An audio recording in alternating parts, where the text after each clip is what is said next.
Hello guys, and welcome back to this channel, where today guys, I'll be showing you how to rotate the room in Planner 5D. So guys, the first thing that you of course need to do is go to Google and type in planner5d.com. After that, you just need to go and log into your profile or register to Planner 5D if you haven't already done that, of course. You have a video on that on our channel also. But now guys, let's see what we actually have in front of us here. So in the top left corner, we have the products, resources, enterprise and pricing.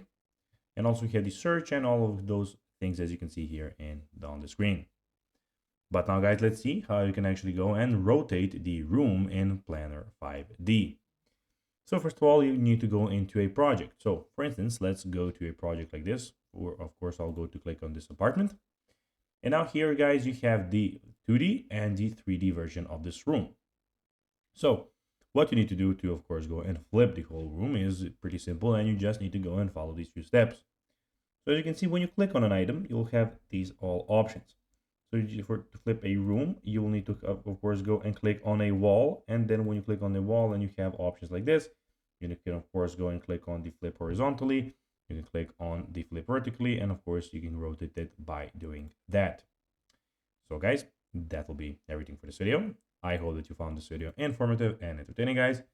If you did, don't forget to like this video, share it, subscribe to the channel, and put the notifications on, as guys, this really helps us grow our channel.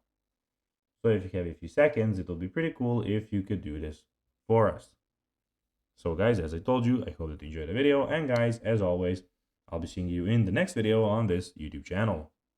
Until then, of course, as always, guys, bye guys.